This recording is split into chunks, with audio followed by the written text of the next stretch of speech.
teachers, pastors, believers. I want to thank all of you for being here today. இன்று இந்த நாளிலே பட்டம் ஏற்க போகிறதானவர்கள், போதகர்கள் மற்றும் வேதாகம பொறுப்பாளர்கள், விசுவாச மக்களால் கூடி வந்திருக்கிற உங்கள் அனைவரையும் இந்த இடத்திலே பார்ப்பதிலே எனக்கு மிக்க மகிழ்ச்சி. You know, I had a doubt whether I could be here because in Kerala today there is Hartal. நான் இன்று இந்த இடத்திலே இருக்க முடியுமோ என்ற சந்தேகம் எனக்கு இருந்தது. ஏனெனில் இன்றைக்கு கேரளா முழுவதும் கடையடைப்பு என்ற போராட்டம் நடந்து கொண்டிருக்கிறது.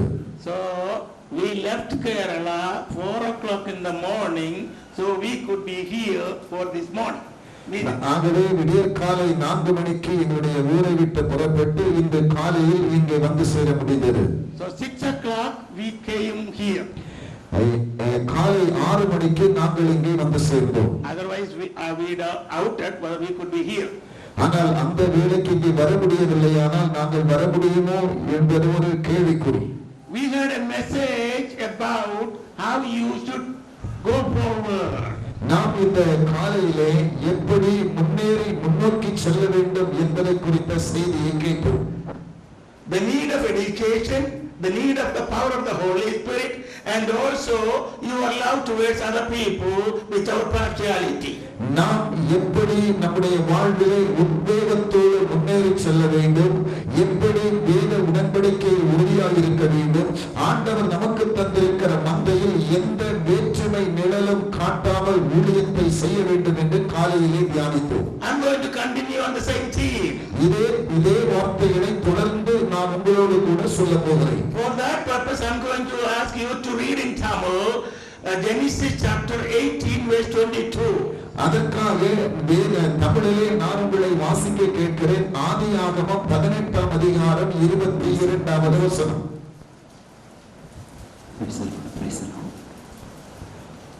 ஆதியாகமம் 18:22. Somebody should read that. யாராவது ஒருவர் வாசியுங்கள்.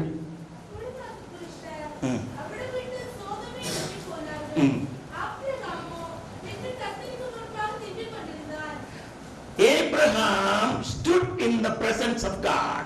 ஆபிரகாம் தேவனுக்கு முன்பாக நின்று கொண்டிருந்தான். 3 people in an early morning came in front of the tent of Abraham. ஆபிரகாமினுடைய கூடாரத்திற்கு முன்பதாய் 3 பேர் காலையிலே கடந்து வந்தார்கள். Abraham walked towards them and asked, "Don't pass me."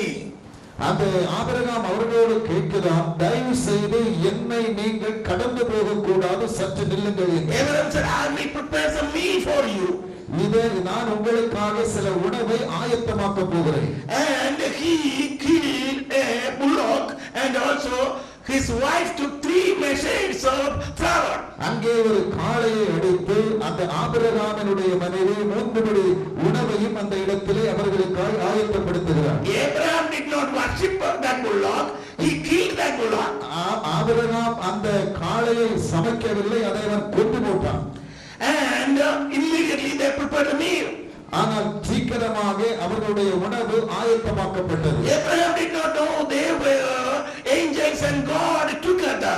ஐயோ, அந்த ஆபிரகாமுக்கு தெரியாது இவர்கள் தேவதூதர்கள் என்பதை Abraham அறியாதிருந்தார். And these 3 people ate the food. இந்த 3 நபர்களும் அவர்கள் கொடுத்த உணவை சாப்பிட்டார்கள். And God promised Sarah a child in 1 year. இன்னும் 1 வருடத்திற்குள்ளே சாராளுக்கு ஒரு குழந்தை உருவாகும் என்று தேவனால் வாக்குத்தத்தமும் கொடுக்கப்படுகிறது. Even though Sarah laughed at that, but God said, "You will see." சாராள் அதை குறித்து நகைத்தாலும் தேவன் சொன்னார், ஒரு காலகட்டத்திலே நீ அதை உன்னுடைய கண்களால் பார்க்க போகிறாய். Then they began to walk away. இப்பொழுது அவர்கள் அந்த இடத்தை விட்டு தூரம் போகிறார்கள். Abraham did not stop there. ஆனால் அந்த இடத்தில் ஆபிரகாம் அவர்களை நிறுத்தவில்லை. Abraham walked with these 3 people. இந்த ஆபிரகாமும் அவர்களோடு பயணிக்க தொடங்குகிறான். And on the way the Lord began to speak to Abraham. மீண்டும் அந்த போகிற வழியிலே அவர்கள் மீண்டும் ஆபிரகாமோடு பேசுகிறார்கள். God told me this way. ஆண்டவர் இந்த பாதை எங்களுக்கு காட்டினார். How can I hide what I am going to do from Abraham?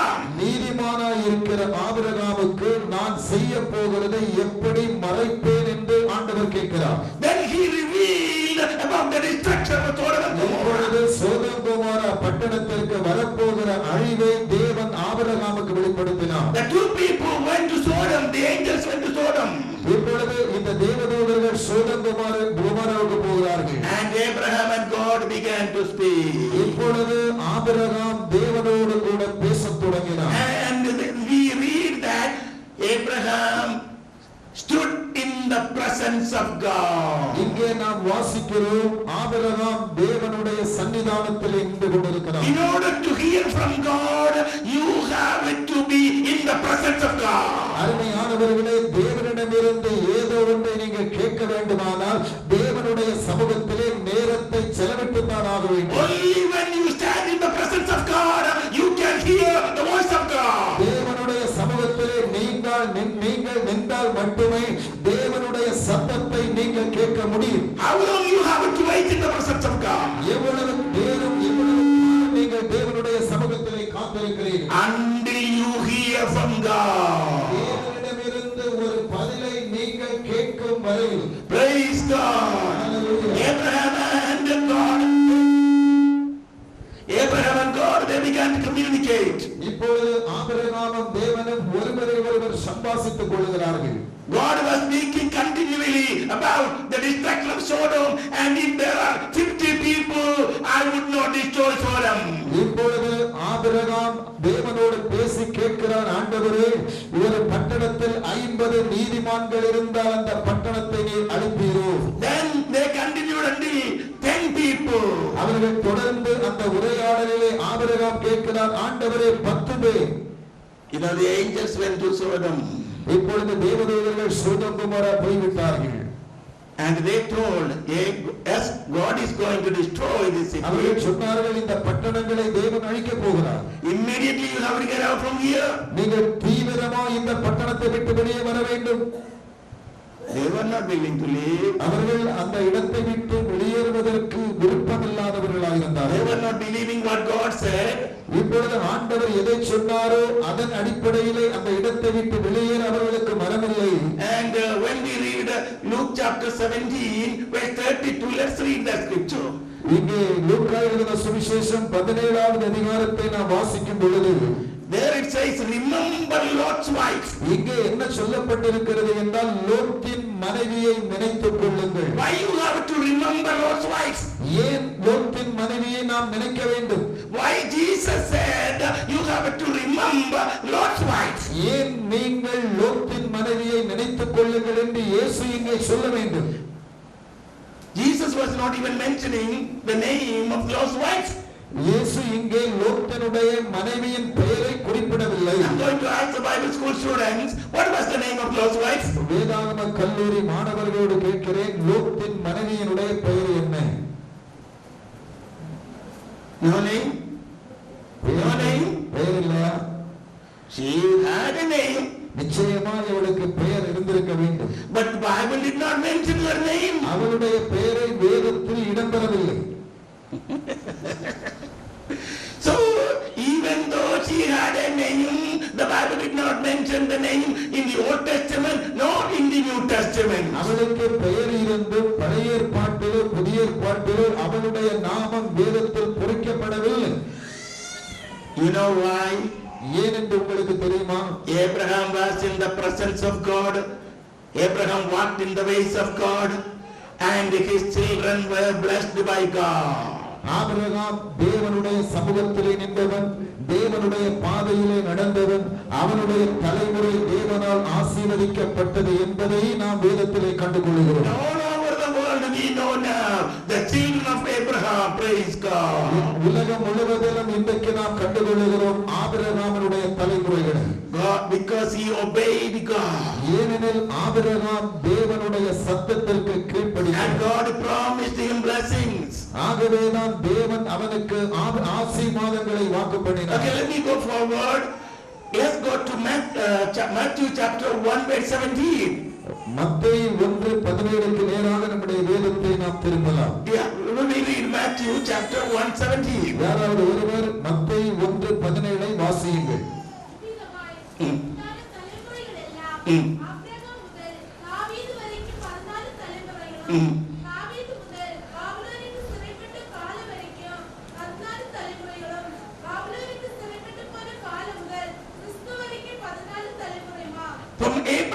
David 14 generations. ஆபிரகாமிலிருந்து தாவீது வரைக்கும் 14 தலைமுறைகள். From David to Babylonian captivity 14 generations. தாவீது முதல் பாபிலோனுக்கு சிறைப்பட்டு போன காலம் வரைக்கும் 14 தலைமுறைகள். From Babylonian captivity to Jesus 14 generations. Babylon தலைமுறை சிறைப்பட்டு போன தலைமுறை என்று இயேசு கிறிஸ்து வரைக்கும் 14 தலைமுறை. Now I want you to listen carefully. நீங்கள் உன்னிப்பாக இதை கவனிக்க வேண்டும் என்று நான் விரும்புகிறேன். Abraham left Iraq and his 14th generation became king. இப்பொழுது ஆபிரகாம் ஈராக்கை விட்டு 14 வருடங்கள் கழிந்து அவருடைய தலைமுறை ராஜாவாய் மாறுகிறது. And David became king of all Israel, the 12 tribes. இஸ்ரவேல் அனைத்துக்கும் தாவீது ராஜாவாய் மாற்றப்படுகிறார். Amen. ஆமென். Amen. ஆமென். Now, இப்பொழுது in the 15th generation we know Solomon is there. 15வது தலைமுறையிலே நாம் அறிகிறோம் சாலமோன் ராஜாவாய் மாற்றப்பட்டார். Praise God. Hallelujah. Now let's go to Deuteronomy chapter 30 verse 15. உபாகமத்தின் புத்தகம் 30வது அதிகாரம் அதனுடைய 15வது வசனம். Yeah, we will continue read couple of verses. நாம் தொடர்ந்து ஒரு சில வசனங்களை வாசிக்கலாம். ஜீவனையும் நன்மையும் மரணத்தையும் தீமையையும் என்று உனக்கு முன்னே வைத்தேன். நீ பிழைத்து பெருகும்படிக்கும் நீ சுதந்திரிக்க போகிற தேசத்தில் உன் தேவனாகிய கர்த்தர் உன்னை ஆசீர்வதிக்கும்படிக்கும் நீ உன் தேவனாகிய கர்த்தரில் அன்பு கூறவும் அவர் வழிகளில் நடக்கவும் கற்பனைகளை கட்டளைகளை நியாயங்களை கைக்கொள்ளவும் நான் என்று உனக்கு கற்பிக்கிறேன். நீ கேளாதபடிக்கு மனம் பேதித்து இழுப்புண்டு போய் வேறே தேவர்களை பணிந்து தேவர்களை வணங்கருது. வேறே தேவர்களை நீங்கள் பணிந்து கொள்ளக்கூடாது. Abraham left idol worship. Abraham விக்கிரக தொழுகையை விட்டு வெளியே வந்தான். And his 14th generation became king. அவனுடைய 14வது தலைமுறை தேசத்தின் ராஜாக்களாய் மாற்றப்பட்டார்கள். And now let us go to 1 Kings chapter 11. Let's read the first few verses. 1 ராஜாக்கள் 11ஆம் அதிகாரத்தின் ஆரம்ப சில வசனங்களை நாம் வாசிக்கலாம். 11 beginning from verse 1. 1வது வசனத்தில் ராஜாவாகிய சாலமோன் பார்வோனின் குமாரத்தியை நேசித்ததும் அல்லாமல் மோவாபியரும் அம்மோனியரும் ஏதோமியரும் சீதோனியரும் எத்தியருமாகிய அந்நிய ஜாதியாரான அநேகம் ஸ்திரீகள் மேலும் ஆசை வைத்தான். கர்த்தர் இஸ்ரவேல் புத்திரரை நோக்கி, நீங்கள் அவர்கள் அண்டைக்கும் அவர்கள் உங்கள் அண்டைக்கும் பிரவேசிக்கலாகாது. அவர்கள் நிச்சயமாய் தங்கள் தேவர்களை பின்பற்றும்படி உங்கள் இருதயத்தை சாய பண்ணுவார்கள் என்று சொல்லி இருந்தார். சாலமோன் அவர்கள் மேல் ஆசை வைத்து அவர்களுடைய ஐக்கியமாயிருந்தான். Solomon built several temples and he worshipped their gods. இப்பொழுது Solomon worshipped idols and in order to please his own wives. இங்கே சாலமோன் தனக்கென்றிருந்த மனைவிகளை சந்தோஷப்படுத்துவதற்காக விக்கிரகத்தை ஆராதிக்கிற ஒரு மனிதனாய் மாறிவிட்டான். Now let's come back to Deuteronomy chapter 30. இப்பொழுது உபாகமம் 30வது அதிகாரத்திற்கு நேராய் திரும்புவோம். Verse 18. We will read again verse 18. 18வது வசனத்தை வாசிக்கலாம். நீங்கள் சுதந்திரிக்கிறது யோர்தானை கடந்து போகிற தேசத்தில் நெடுநாள் வாழாமல் நிச்சயமாய் அழிந்து போவீர்கள் என்பதை. Yeah, you will not last in the country. இந்த தேசத்திலே நீங்கள் நெடுநாளாய் வாழாதபடிக்கு if you worship idols. நீங்கள் விக்கிரகத்தை வணங்குகிறவர்களாய் மாறிவிட்டார். So what happened? என்ன நடந்தது? Now let's go to Deuteronomy chapter 17. 17வது உபாகமத்தின் புத்தகம் 17வது அதிகாரத்திற்கு நேராய் We will read a couple of verses from there, beginning from verse 14. ஆரம்பத்திலிருந்து ஒரு சில வசனங்களை நீங்கள் வாசிக்கலாம். 14 முதல்ல 14, beginning from verse 14. 14வது வசனத்திலிருந்து 17 14 இருந்து உனக்கு கொடுக்கும் தேசத்தில் நீ போய் சேர்ந்து அதை சுதந்தரித்துக் கொண்டு அதிலே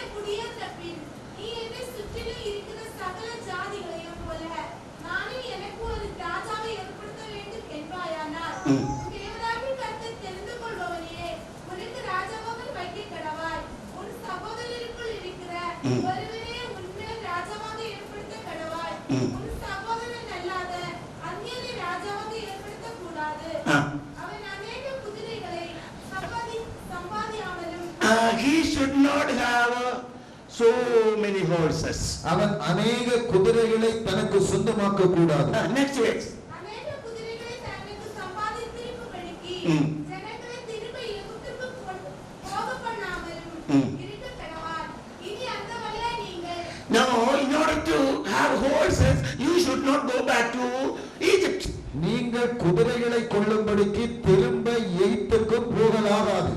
Wait. இனி அந்த வழியாய் நீங்கள் திரும்பி போக வேண்டாம் என்று கர்த்தர் உங்களுக்கு சொல்லுகிறாரே. அவன் இருதயம் பின்வாங்கி போகாதபடி அவன் அநேக ஸ்திரீகளை படைக்க வேண்டும். He should not marry. அவன் அநேக ஸ்திரீகளை விவாகம் பண்ணக்கூடாது. The king should not marry so many wives.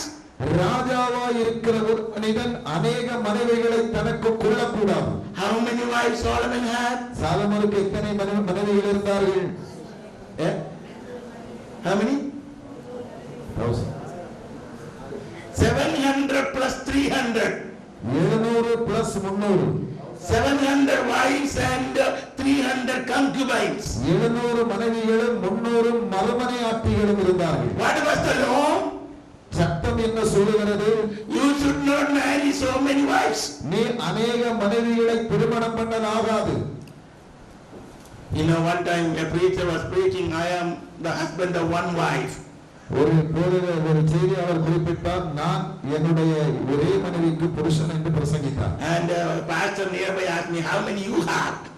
அடுத்த இடத்தில் கேட்டார், உங்களுக்கு எத்தனை இருக்கிறது என்று. I don't think any of you have more than one wife. நான் எண்ணுகிறேன் உங்களுக்கு ஒரு மனைவியை தவிர வேறு எவரும் மனைவியாக இல்லை என்று எண்ணுகிறேன் என்று போதகர் சொல்லுகிறார். If you have more than one, you will not have peace.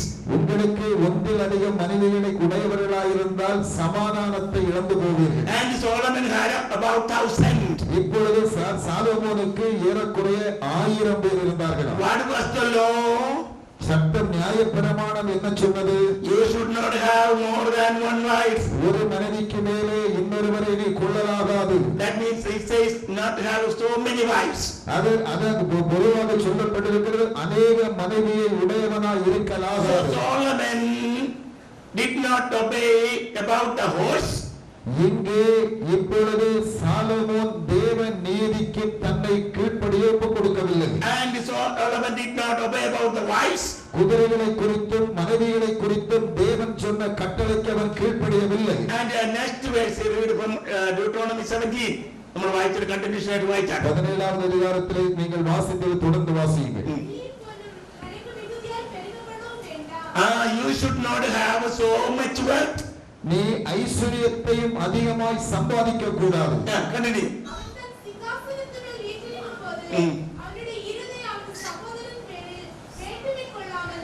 You should not have pride when you sit in the throne. உன்னுடைய இருதயத்திலே நீ சிங்காசனத்தில் இருக்கும் பொழுது பெருமை உன்னுடைய உள்ளத்திலே வரலாகாது. Continue. You should not go left or right from the word of God. தேவனுடைய நியாயப்பிரமாணத்தை விட்டு நீ வலதுபுறம் இடதுபுறம் சாயலாகாது. Yeah, continue. இந்த நியாயப்பிரமாணத்தின் எல்லா வார்த்தைகளையும் இந்த கட்டளைகளை கைக்கொண்டு இவைகளின்படி செய்வதற்காக தன் தேவனாகிய கர்த்தருக்கு பயந்திருக்கும்படி கற்றுக்கொள்ளும் பொருட்டு அவன் லேவியராகிய ஆசாரியரிடத்தில் இருக்கிற நியாயப்பிரமாண நூலை பார்த்து தனக்காக ஒரு பிரதியை எழுதி தன்னிடத்தில் வைத்துக் கொண்டு தன் ஜீவனுள்ள நாளெல்லாம் அதை வாசிக்க கடவான். இப்படி செய்வதனால் தானும் தன் குமாரனும் இஸ்ரவேல் நடுவே தங்கள் ராஜ்யத்திலே நீடித்து வாழ்வார்கள். Now praise God. Hallelujah. Praise God. Hallelujah. In order to continue the kingdom and the royal lineage, you have to have a copy of the law of God, and he should read every day and walk accordingly. நீ உன்னுடைய ராஜ்யத்தை நிலைநிறுத்தி நீடூழியாய் ராஜ்யபாரம் பண்ண வேண்டுமானால் இந்த நியாயப்பிரமாண புஸ்தகத்தை நீ கரங்களில் எடு. அதை ஒவ்வொரு நாளும் வாசித்து தியானித்து அது சொல்லுகிற அடிப்படையிலே உன்னுடைய வழியை நீ அமைத்துக் கொள்ள வேண்டும் என்பது தேவனுடைய நீதி. Even though God said, David is a king after my own heart. ஆண்டவர் தாவீதை குறித்து என்ன சொன்னார்? இவன் என்னுடைய இருதயத்திற்கு மிகவும் பிரியமானவன், ஏற்றவன். As we read in Deuteronomy chapter 30 verse 18, if you obey not and go after idol worship, I will take away the people from this land. இந்த இடத்திலே உபாகம் 30:18 சொல்லுகிறார், நீ என்னுடைய சமூகத்தை விட்டு விக்கிரகத்தை வணங்குவதற்கு போவாயே, ஆனால் இந்த தேசத்திலிருந்து உன்னுடைய குடிகளை நான் தாறுமாறாக்கி விடுவேன் என்று ஆண்டவர் அங்கே சொல்லுகிறார். Now we know in 1 Kings chapter 11, Solomon worshipped idols. 1 ராஜாக்கள் 11ஆம் அதிகாரத்திலே நாம் கண்டுகொள்கிறோம், இங்கே சாலமோன் விக்கிரகத்தை ஆராதிக்கிற மனிதனாய் மாறிவிட்டார். And in 1 Kings chapter 12 we read the kingdom was divided. இப்பொழுது 1 ராஜாக்கள் 12 சொல்லப்படுகிறது, அவனுடைய ராஜ்யம் அது பிரிக்கப்பட்டு விட்டது. And Jeroboam got 10 tribes of Israel and he became the king. யெரொபெயாம் அந்த இஸ்ரவேல் ஜனங்களிலே 10 கோத்திரங்களை தனக்கென்று எடுத்துக் கொள்ளுகிறான். Let us ask Solomon, how you didn't have your children, the 12 tribes? இந்த அருமையான சாலமோனோடு கேளுங்கள், 12 கோத்திரங்களில் அருமையான சாலமோனே, உன்னுடைய தலைமுறை எங்கே இருக்கிறது, எப்படி இருக்கிறது என்பதை கேட்டால், Because you started idol worship, the kingdom divided. ஐயோ, நீ விக்கிரகத்தை வணங்கினபடியினால் உன்னுடைய ராஜ்ய பாரம் இன்றைக்கு அது பிரிக்கப்பட்டு விட்டது. And we read again in chapter 12 about, let's read 29. 1 ராஜாக்கள் 11ஆம் அதிகாரம் 29. 22வது வசனம் வாசியுங்கள். அதற்கு பார்வோன் அதற்கு பார்வோன், இதோ நீ உன் சுயநேசத்துக்கு போக விரும்புகிறதற்கு என்னிடத்தில் உனக்கு என்ன குறைவு இருக்கிறது என்றார். அதற்கு அவன், ஒரு குறைவு இல்லை, ஆகிலும் என்னை அனுப்பிவிட வேண்டும் என்றார். Now, the way I say, one day, prophet Ahijah came and he had a new shirt on and he tore that shirt into 12 pieces and told Jeroboam, you take 10 pieces. That is the way the kingdom was divided. God said, the kingdom 10 is given to you. இப்பொழுது யெரொபெயாம் வந்து சொல்லுகிறார், 12 கோத்திரங்களிலே அதை divide பண்ணி அதை நீங்கள் பிரித்து எனக்கு தலைமுறைகளை கண்டுகொள்ள நான் ராஜ்யபாரம் பண்ணுவதற்கு எனக்குரியதை தர வேண்டும் என்று அணுகிற பொழுது அதிலே 10 பிரிக்கப்பட்டு இவனுடைய கருத்திலே கொடுக்கப்படுகிறது. Now we will come to chapter 12. இப்பொழுது 1 ராஜாக்கள் 12ஆம் அதிகாரத்திற்கு வரலாம். We will read 27 and 28. 27 28 வசனங்கள். இந்த ஜனங்கள் எருசலேமில் உள்ள கர்த்தருடைய ஆலயத்தில் பலிகளை செலுத்த போனால் இந்த ஜனங்களின் இருதயம் யூதாவின் ராஜாவாகிய ரெகொபெயாம் என்னும் தங்கள் ஆண்டவன் வசமாய் திரும்பி அவர்கள் என்னை கொன்று போட்டு யூதாவின் ராஜாவாகிய ரெகொபெயாம். He's right, we will read 28 and 29 we will read. ஆகையால் ராஜாவானவன் யோசனை பண்ணி பொன்னினால் 2 கன்றுக்குட்டிகளை உண்டாக்கி ஜனங்களை பார்த்து, நீங்கள் எருசலேமுக்கு போகிறது உங்களுக்கு வருத்தம், இஸ்ரவேலரே, இதோ இவைகள் உங்களை எகிப்து தேசத்திலிருந்து வரப்பண்ணின உங்கள் தேவர்கள் என்று சொல்லி. Okay, that's fine. 27 to 28. Yeah, 28 and 29. 28 is okay, 29 also. What happened to us? இங்கே என்ன நடக்கிறது? Jeroboam had a thought in his mind. யெரொபெயாம் தன்னுடைய மனதிலே இப்படி சிந்தித்தான். Yes, the prophet told me I have 10 tribes.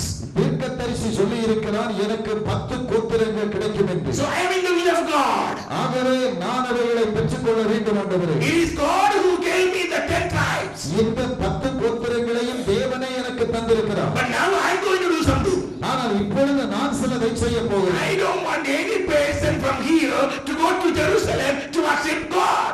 ஏதோ ஒன்றை இந்த இடத்திலிருந்து நான் எதையும் என்னுடைய எருசலேமுக்கு கடவுளுக்கு கொடுக்க நான் கொண்டு போவதில்லை. Now I will make 2 golden calves, one in Bethel, one in Dan, so the people can worship. And he said, Israel, this is the God who brought you from Egypt. ஆனால் எனக்கு 2 கன்றுக்குட்டிகள் தேவை. அதை நான் பொன்னினாலே செய்து ஒன்றை பானையிலும் இன்னொன்றை இந்த இடத்திலும் வைத்து இந்த ஜனங்கள் எல்லாருக்கும் நான் சொல்ல போகிறேன், இவர்கள் தான் உங்களுடைய தேவர்கள், எகிப்திலிருந்து உங்களை வெளியே கொண்டு வந்தவர்கள் என்று சொல்ல போகிறேன் என்று தன்னுடைய இதயத்தில் எண்ணினான். When Moses was with God, Aaron made only one golden calf. மோசே இருந்த காலத்திலே ஒரே ஒரு கன்றுக்குட்டியை அன்றைக்கு அவர்கள் செய்தார்கள். And Aaron said, "Oh Israel, this is the God who brought you from Egypt." அப்பொழுது சொன்னார்கள், ஓ எங்களை இஸ்ரவேலுக்கு நேராய் வழிநடத்தின ஈஜிப்திலிருந்து வெளியே கொண்டு வந்த தேவன் இதுதான் என்று சொன்னார்கள். Now Jeroboam made 2 golden calves and said the same statement. இப்பொழுது யெரொபெயாம் 2 கன்றுக்குட்டிகளை செய்துவிட்டு அவர்கள் சொன்ன அதே வார்த்தைகளை இவன் திரும்ப சொல்லுகிறான். So from that moment onwards, idol worship continued in Israel. இது முதல்தான் இஸ்ரவேலிலே விக்கிரக ஆராதனை தொடரத் தொடங்கியது. So the 14th generation from David. இப்பொழுது தாவீதிலிருந்து 14வது தலைமுறை. 14th. Now the 14th generation. இப்பொழுது இந்த 14வது தலைமுறை Nebuchadnezzar put the chains on them. அவர்கள் அந்த நெபுகாத்நேச்சார் அந்த விலங்குகளை மாட்டி brought back to the same Babylon from Abraham left, for 28 generations ago. இப்பொழுது ஆபிரகாம் எதை 28 வருடங்களுக்கு முன்னால் விட்டு வந்தானோ அதே இடத்திலே நேபுகாத்நேச்சர் இஸ்ரவேல் ஜனங்களை சிறைபிடித்து அதே தேசத்திற்கு இவர்களை கைதியாக கொண்டு சென்று கொண்டிருக்கிறான். You understand? புரிந்து கொண்டதா? The same land Abraham left, idol worship, followed God, but the 28th generation is back in the same place with chain, because from Solomon onwards they began to worship idols. அருமையானவர்களே, Abraham 28 வருடங்களுக்கு முன்னால் எந்த தேசத்திலே விக்கிரக ஆராதனை செய்து கொண்டிருந்தானோ அவன் தேவனுடைய வார்த்தைக்கு கீழ்ப்படிந்து இது தேவர்கள் அல்ல என்று சொல்லி வெளியே விட்டு வந்த அந்த தேசத்திலே சாலோமோன் விக்கிரக ஆராதனையை ஊக்கப்படுத்தினபடியினால் தேவனுடைய ஜனங்கள் நேபுகாத்நேச்சாராலே கைது செய்யப்பட்டு ஆபிரகாம் விட்டு வந்த விக்கிரக கோட்டைக்கு நேராக அந்த தேசத்திற்கு நேராக சிறைப்பட்டவர்களாய் திரும்ப கொண்டு செல்லப்படுகிறார்கள். Praise God, praise God. Now let's go to, we read Psalm 136 here. Now we will go to 137. இப்பொழுது நாம் இங்கே 136வது சங்கீதத்தை நாம் முறையாக வாசித்தோம். இப்பொழுது 138வது சங்கீதத்திற்கு நேராக வருவோம். 137 verse 1 and 2. Yeah. 137 1-2 வசனங்கள். Yeah. பாபிலோன் ஆறுகள் அருகே Yeah. நாங்கள் உட்கார்ந்து அங்கே சீயோனை நினைத்து அழுதோம். அதன் நடுவில் இருக்கும் அலரி செடிகள் மேல் எங்கள் கிண்ணறங்களை தூக்கி வைத்தோம். That's good enough. We were by the river in Babel. Babylon ஆறுகள் அருகே நாங்கள் உட்கார்ந்து கொண்டிருந்தோம். And we were crying when we remembered Zion. அங்கே சீயோனை நினைத்து நாங்கள் அழுதோம். Israel, why are you crying now? இஸ்ரவேலே, தேவனுடைய ஜனமே, நீ ஏன் அழ வேண்டும்? Why you are in Babel right now? ஏன் இப்பொழுது மறுபடியும் பாபிலோன் நீங்கள் இருக்க வேண்டும்? Are you in Babel by your own will? உங்களுடைய திட்டத்தை நிறைவேற்றவே நீங்கள் பாபிலோனிலே கொண்டு Now வரப்பட்டிருக்கிறீர்கள். you are crying. ஏன் இப்பொழுது அழுகிறீர்கள்? But years before, பல வருடங்களுக்கு முன்னால் Isaiah, ஏசாயா, Jeremiah, Jeremiah, Ezekiel was giving in the prophecy in Babylon itself. பாபிலோனை குறித்து இசைக்கியா தீர்க்கதரிசனம் சொல்லுகிறான். Daniel was in Babylon when they were having these visions. தானியேலும் அவனோடு எபிரேய வாலிபர்களும் பாபிலோனிலே இருந்தது உண்மை. But Jeremiah said about this, captivity while they were in Israel. இஸ்ரவேல் ஜனங்கள் ஏன் பார்வோனுக்கு பாபிலோனுக்கு சிறைப்பட்டு போக வேண்டும் என்று எரேமியா கேட்கிறான். Not only that, Isaiah told about hundreds of years ago about this captivity. இந்த சிறைப்படுத்தி போகிற அனுபவத்தை பல 100 வருடங்களுக்கு முன்பதாக ஏசாயாவே தீர்க்கமாய் உரைத்திருக்கிறார். Every time the prophet said about come back to God, come back to God, come back to God, they were killing those prophets.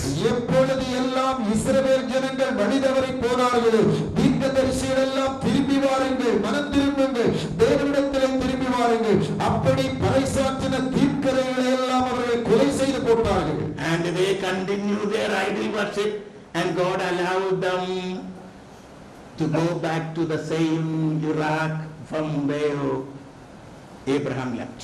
Abraham விட்டு போனதான அந்த சிறைப்படுத்தப்பட வேண்டிய விக்கிரக ஆராதனை இருந்த ஈரானுக்கு நேராக மறுபடியும் இவர்கள் விக்கிரக ஆராதனை செய்து தேவனை மறந்தபடியினால் சிறையாக்கப்பட்டவர்களாய் திரும்பி கொண்டு போகப்படுகிறார்கள். But God did not keep them all the time in Babylon. அவர்கள் தேவன் அவர்களை எல்லா நாளும் பாபிலோனில் இருக்க அனுமதிக்கவில்லை. And the 14th generation we see Jesus Christ was born. இப்பொழுது 14 இன்னும் தலைமுறை கழிந்து இயேசு கிறிஸ்து பிறக்கிறார். I don't have time to explain all those things now. இப்பொழுது அனைத்தையும் விளக்கக்கூடிய நேரம் எனக்கு இல்லை. Now let's go to Ephesians chapter 5 verse 5. எபேசியர் 5:5 யாராவது வாசிக்கலாம்? Yeah. அசுத்தனாவது விக்கிரக ஆராதனைக்காரனாகிய பொருளாசைக்காரனாவது தேவனுடைய ராஜ்யமாகிய கிறிஸ்துவ ராஜ்யத்திலே சுதந்திரமடைவதில்லை என்று அறிந்திருக்கிறீர்களே. Okay, now we don't have it to bow before an idol to have idol worship. ஒரு விக்கிரகத்தை ஆராதிக்கிறவர்களாய் விக்கிரகத்திற்கு முன்னால் நாம் ஒருபோதும் தலைகுனிய கூடாது. So what is idol worship today? இன்றைய விக்கிரக ஆராதனை என்பது என்ன? You did not study this in the Bible school? வேதாகம கல்லூரியில் இன்றைய விக்கிரக ஆராதனை குறித்து படிக்கவில்லையா? What is idol worship today? இன்றைய விக்கிரக ஆராதனை என்பது என்ன?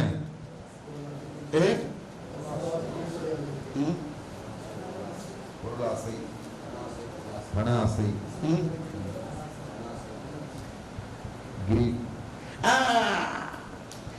Today the love of money is the idol worship. இன்றைக்கு பண ஆசை விக்கிரக ஆராதனை.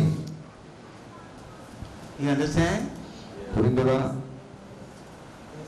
If your intention is to go after money, you are doing idol worship. பொருளாதாரத்தின் பின்னாலே, பணத்திற்கு பின்னாலே தான் போவது உங்களுடைய மனநிலைமையாக இருந்தால் நீங்களும் ஒரு விக்கிரகத்தை ஆராதிக்கிற மனிதன் என்பதை வேதம் சுட்டி காட்டுகிறது.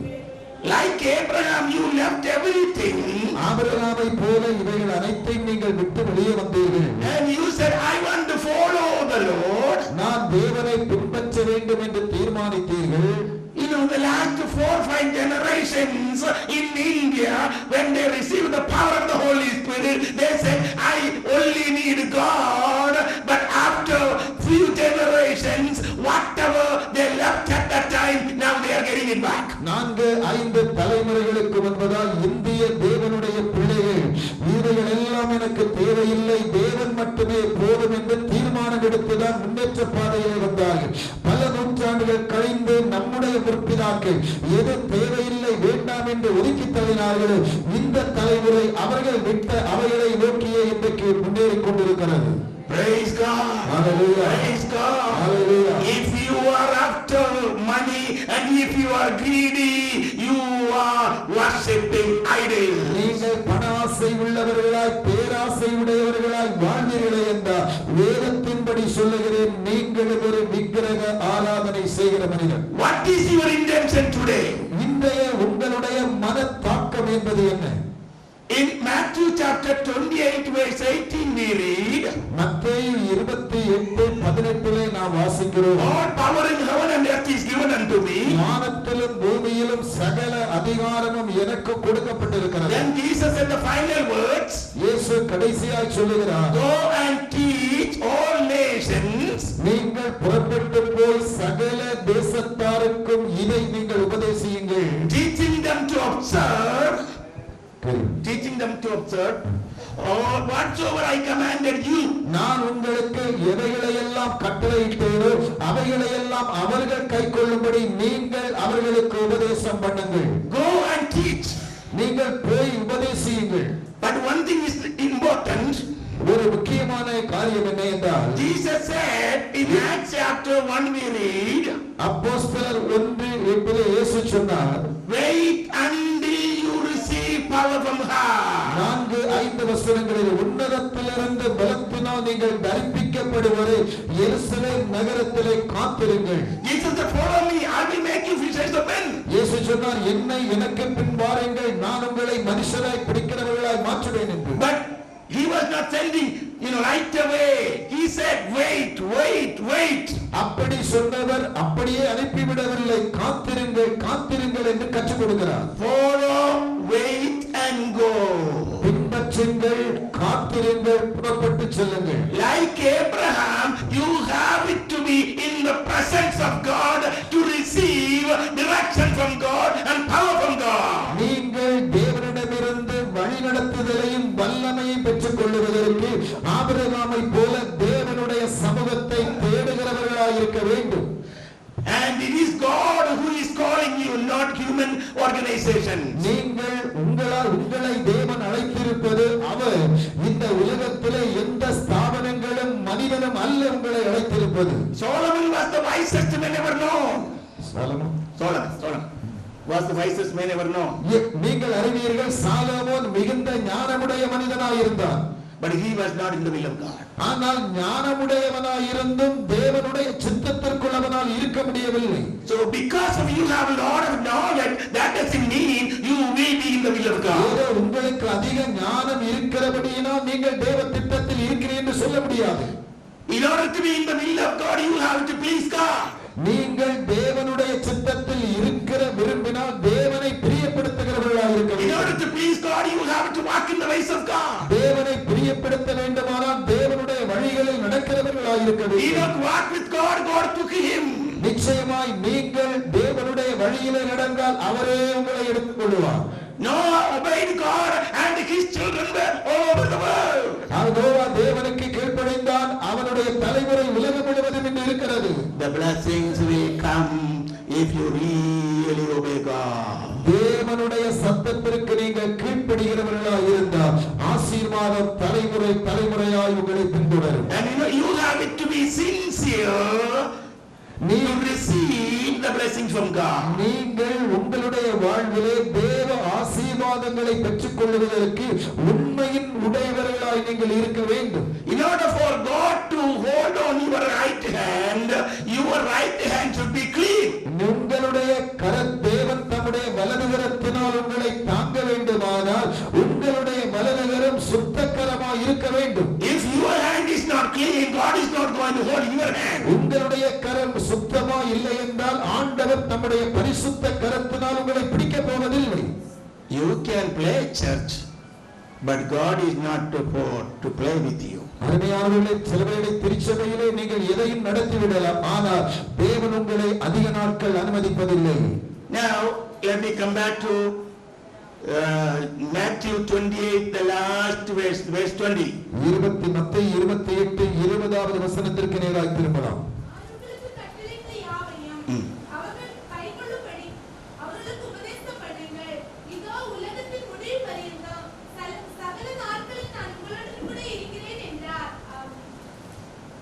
The promise of God is, I will be with you even unto the end. உலகத்தின் முடிவு பரியந்தம் சகல நாட்களிலும் நான் உங்களுடனே கூட இருக்கிறேன் என்பது தேவனுடைய வாக்குத்தத்தம். Do you believe God is with you? தேவனோடு எப்பொழுதும் இருக்கிறதை நீங்கள் விசுவாசிக்கிறீர்களா? Do we believe? நீங்கள் I விசுவாசிக்கிறீர்களா? don't think we believe that. நான் அதை விசுவாசிப்பது கடினம்.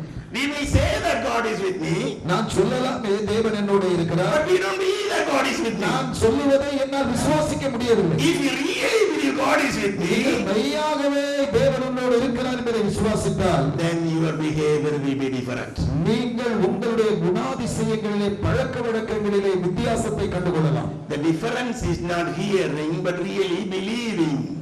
நீங்கள் உங்களுடைய வாழ்வின் வேற்றுமையை உலகத்திற்கு காட்டுவது நீங்கள் சொல்லுகிறதுனாலோ கேட்கிறதுனாலோ அல்ல, அதை விசுவாசிக்கிறதன் அடிப்படையிலே தான் இருக்கிறது. In Matthew chapter 17 verse 19, we will read a couple of verses even though it is மத்தேயு 17வது அதிகாரம் 19வது வசனத்தில் சில வசனங்களை வாசிக்கலாம். அப்பொழுது சீசர்கள் இயேசுவினிடத்தில் தனித்து வந்து அதை துரத்திவிட எங்களால் ஏன் கூடாமற் போயிற்று என்று கேட்டார்கள். அதற்கு இயேசு, உங்கள் அவிசுவாசத்தினாலே தான். கடுகு விதைகள விசுவாசம் உங்களுக்கு இருந்தால் நீங்கள் இந்த மலையை பார்த்து இவ்விடம் விட்டு அப்புறம் போ என்று சொல்ல அது அப்புறம் போகும். Now this is the situation. Jesus went into the Mount of Transfiguration with 3 other disciples. இப்பொழுது 3 சீஷர்களோடு கூட அந்த ஒலிவமலையிலே அவர் நரரூப மலையிலே அவர் காணப்படுகிறார். And when he was coming down, he saw a group of people. அவர்கள் அந்த மலையை விட்டு கீழே இறங்கும் பொழுது ஒரு பெருங்கூட்டம் ஜனங்கள் அங்கே நிற்கிறார்கள். One person brought a demon possessed person to the disciples. ஒரு மனிதன் ஒரு பொல்லாதாவியினால் பிடிக்கப்பட்ட ஒரு இன்னொரு மனிதனை இயேசுவிடம் கொண்டு வருகிறார். So Peter, John and James, they were not there. பீட்டரும் யோவானும் யாக்கோபும் அங்கே அப்பொழுது இல்லை. So the leader next is Jude. அங்க வந்து யூதா தான் அங்கே லீடராக தலைவனாக இருக்கிறார். This is my thought process. இது நான் என்னுடைய கற்பனை சிந்தனை. Being the leader, the treasurer. Treasurer. Judas was the treasurer. யூதாஸ் காரியத்தை வந்து அங்கே ஒரு என்னது ட்ரெஷரருக்கு வந்து பொக்கிஷதா. So Judas, because Jesus authorized all the disciples to cast out demons and heal all kinds of sickness, they did that. இந்த நிச்சயமா இவன் லீடரா இருக்கிறபடியினாலே உடன் இருந்தவர்களிடத்தில் சொல்லி இருக்க வேண்டிய பிசாசுகளை திருத்தி வியாதிகளை திருத்தங்கள் இவன் கட்டளையிட்டிருக்க வாய்ப்பு இருக்கிறது. So all the disciples had the authority to cast out demons. ஆகவே இந்த சீஷர்களுக்கெல்லாம் அசுத்த ஆவிகளை துரத்தும்படியான அதிகாரம் இருந்தது. They were so happy about the authority. இந்த அதிகாரத்தை குறித்து அவர்கள் மிகவும் சந்தோஷப்பட்டார்கள். So when Peter, James and John, they were not there, I believe Judas said, let me cast out this demon. இப்பொழுது பேதுருவும் யோவானும் யாக்கோபும் இல்லாதிருந்த பொழுது யூதாஸ் காரியத்தை நிச்சயமாய் சொல்லி இருக்க வேண்டும், நாம் இந்த அசுத்தாவியை துரத்தலாம் என்று. So he may have rebuked the demon. அவன் நிச்சயமாய் அந்த அசுத்தாவியை கடிந்து கொண்டிருக்க வேண்டும். But the demon did not go. ஆனால் சாத்தான் போகவில்லை. You know why? ஏனென்று தெரியுமா? The demon knew Judah always took money from the treasury bag. அந்த சாத்தானுக்கு நன்றாக தெரியும் இந்த யூதாசு ஏற்கனவே திருடனாய் இருந்தான், பணப்பையில் இருந்து பணத்தை திருட்டுத்தனமாய் எடுக்கிறவனாய் இருந்தான் என்பது. Without anybody's knowledge, Judah had taken money from the treasurer's bag. உடனிருந்த எவருடைய ஞானமும் அறிவும் இல்லாமல் தெரியாமலே இந்த யூதாசு அவ்வப்போது பணத்தை திருடுகிறவனாய் இருந்தான். So demon knew this. இந்த சாத்தான் இதை அறிந்திருந்தான். One time near Ayur, an evangelist went to cast out a demon. Ayur என்ற கேரளாவில் ஒரு பகுதியிலே ஒரு சுவிசேஷகர் பிசாசை துரத்த போனார். Even when this pastor was at the door, the demon said, Pastor, you are not the right pastor. மலையாளத்தில் எனக்கு ஒரு கள்ள உபதேசின. இந்த போதகர் அந்த சாத்தானை துரத்த போன பொழுது சாத்தான் சொல்லுகிறது, நீ ஒரு பொய்யான போதகர், திருட்டு போதகர் என்று சொல்லுகிறது. கள்ள உபதேசி, நீயா என்னை இறக்காம நிற்குது. நல்ல உபதேசி, நீயா என்னை துரத்துவதற்கு வந்திருக்கிறார். This pastor ran away from there. இதை கேட்டவுடனே இந்த போதகர் இருந்த இடம் தெரியாமலே ஓடிவிட்டார். why? ஏனென்று தெரியும். If he stood one more minute there, he would be explaining all those things he did in his life. இன்னும் ஒரு சில நிமிடங்கள் கூட போதகர் அங்கே நின்றால் அவர் என்ன அந்தரங்க காரியங்களை செய்திருக்கிறாரோ அவைகளை ஒவ்வொன்றாய் சாத்தான் சொல்ல போகிறார். So don't go and cast out demons if your heart is not right with God. அருமையானவர்களே, சாத்தானை துரத்துவதற்கு நீங்கள் போகாதிருங்கள். எப்பொழுது என்றால் உங்களுடைய இருதயம் தேவனுடைய பார்வையில் நேர்மையா இல்லை என்று நீங்கள் இருந்தால். So after Judah, all the disciples lost their belief. இப்பொழுது யூதாஸ் காரியத்தை பின்பற்றி பிசாசை துரத்த போன மற்ற எல்லா சீஷர்களைப் போல நம்பிக்கை இழக்கிற சூழ்நிலையில் வந்திருக்கிறார். And when Jesus came down, all big gathering. இயேசு மலையிலிருந்து கீழே வந்தார். இவர்கள் அனைவரும் இயேசுவை சூழ்ந்து கொண்டார்கள். In social psychology, one time in New York, a person was looking up like this. One person was looking up like this. ஒரு கற்பனையாக ஒரு நோயாளி அண்ணாந்து பார்த்து கொண்டே இருக்கிறார். He was having a research study whether how many people will look high when I look. இந்த மாணவன் வந்து ஒரு ரிசர்ச் ஸ்டடியா எடுத்துக்கொண்டிருக்கிறார். எப்பொழுது எந்த கோணத்தில் எந்த நிலைமையிலே ஒரு வியாதியஸ்தன் அண்ணாந்து பார்ப்பான் என்பதை குறித்த ஆய்வு நடத்துகிற படிப்பினையும் பெற்றுக் கொண்டிருக்கிறார். And he was not looking at anything. He was only looking how many people will look at a above when he looks. இந்த படிக்க வந்த மாணவன் வேறு எதையும் பார்க்கவில்லை. எத்தனை அந்த வியாதியஸ்தர்கள் அண்ணாந்து பார்த்து படுத்திருக்கிறார் என்பதை மட்டுமே கவனித்துக் I கொண்டிருந்தார். think we will do the same thing. நாமும் சில நேரங்களில் இதையே செய்கிறோம். If we see some people looking up, we will also look up.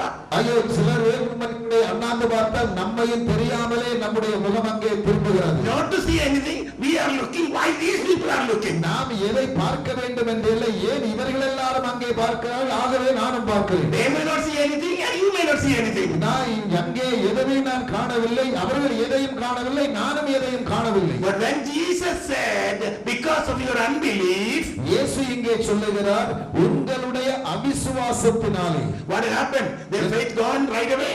இப்பொழுது அவருடைய விசுவாசம் அப்படியே கடந்து போய்விட்டது. That means there are times you will lose your belief in the Lord. You will lose the strong faith. அருமையான, எவ்வளவுதான் விசுவாசத்தில் உறுதியாய் நின்றாலும் உங்களுடைய விசுவாச கப்பல் சேதப்பட்டு போகக்கூடிய சூழ்நிலைகள் உங்கள் ஊழியத்தில் ஏற்படும். And remember, ஆனால் ஒன்றை நினைத்துக் கொள்ளுங்கள், promise of Jesus. இயேசு கிறிஸ்துவினுடைய வாக்கு, I will be with you. நான் உங்களோடு கூட இருப்பேன். I will be with you. நான் உங்களோடு கூட இருப்பேன். I will be with you. நான் உங்களோடு கூட இருப்பேன். Even unto the world. உலகத்தின் கடைசி பரியந்தம். Last days, Jesus is with you. புரிந்து கொள்ளுங்கள், இயேசு உங்களோடு கூட இருக்கிறார். Oh, powerful Jesus is with you. அனைத்து அதிகாரமுடைய இயேசு நம்மோடு கூட இருக்கிறார். Bible school student, Jesus is with you.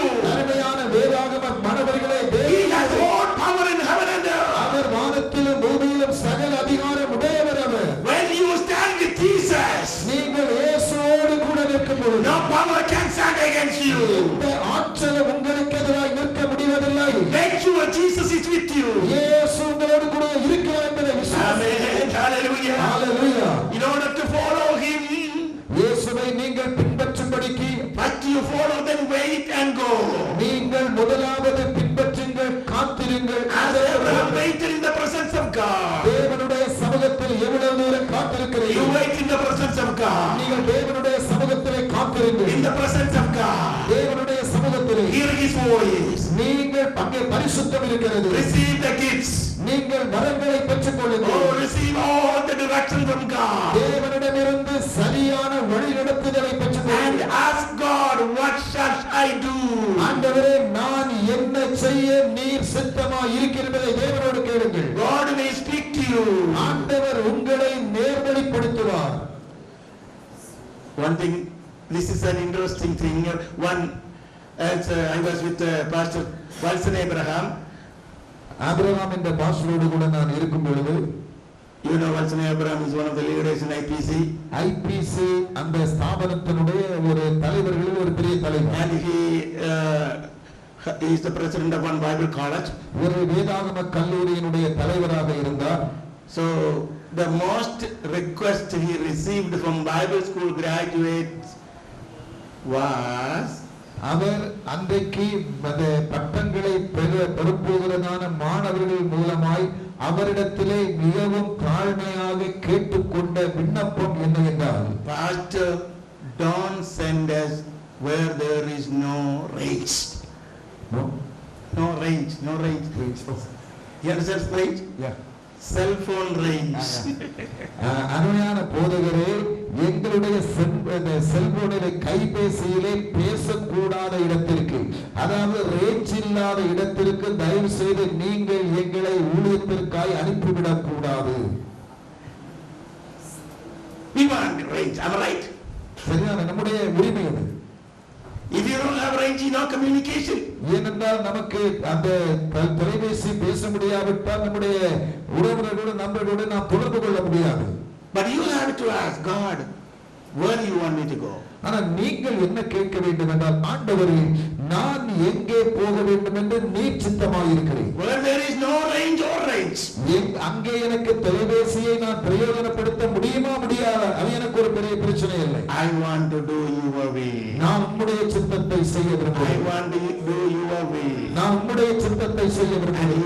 you have to wait in the presence of God. அதற்காக நீங்கள் தேவனுடைய சமூகத்திலே காத்திருக்க, Receive the direction.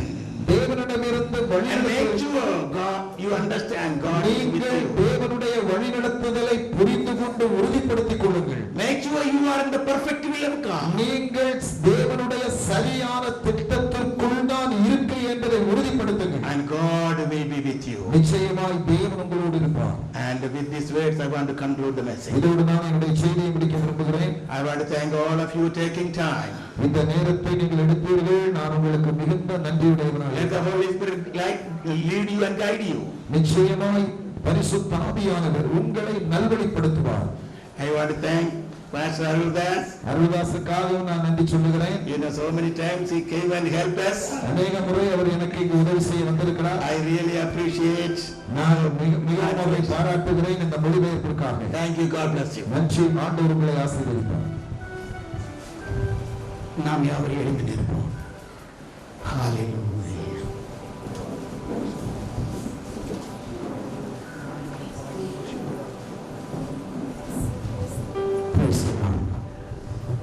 நாம் யாவரும் எழுந்து நின்று கண்களை மூடுவோம். மிக மிக முக்கியமான நேரத்தில் கடந்து வந்திருக்கின்றோம். சில நிமிடங்கள் நாம் ஆண்டவரை மகிமைப்படுத்த வேண்டும். ஹalleluya. தொடர்ந்து மாணவருடைய பட்டமளிப்பு விழாவினை பட்டத்துக்காக பட்டமளிப்பதற்குள்ள நேரத்துக்குள் கடந்து வருகிறோம். ஹalleluya.